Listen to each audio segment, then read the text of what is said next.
Mental health care of the elderly and long-term care. Martine, Senatus, and Jonelle, Rivas, Gibson. By the year 2050, the elderly population is expected to rise to 2 billion. The number of elderly in long-term care with mental health illness is rapidly increasing. The most common mental health diagnoses are Alzheimer's, dementia, and depression. Our literature review produced 60,000 articles. The topic of concerns varied from quality of life, concerns of living in long-term care, and therapeutic interventions. The CRAP test was used to evaluate the studies.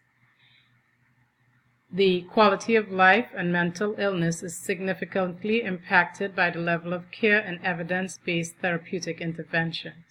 There's a positive relationship between activity involvement, positive affect, and social relations. The article used was from Lee, Proctor, Morrow, Hashi, 2013. Our critical analysis of the literature showed screening alone does not fill in the gap for identification and provision of care for mentally ill elderly. The organizational infrastructure support is also required. Policy reform and system changes are needed. The inclusion of marriage and family therapists in long-term care settings are required.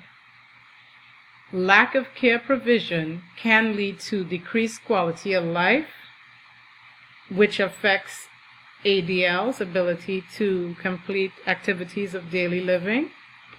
We also need skills training of staff. The critical analysis also showed depression leads to decreased quality of life. Mental health assessments with referrals to services are necessary. Addressing the lack of psychiatric staff must also be done. Reducing excessive use of psychoactive drugs is another point. Complementary alternative therapies can be utilized. Continuous training of staff must occur.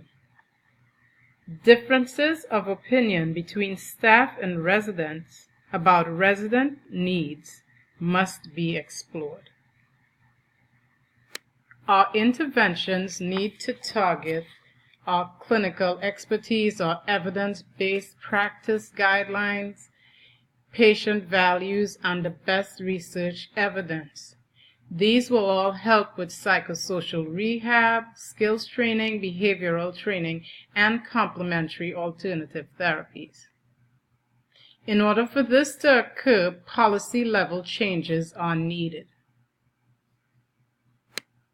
The role of the DNP is to improve healthcare outcomes through organizational system leadership for quality improvement and systems thinking.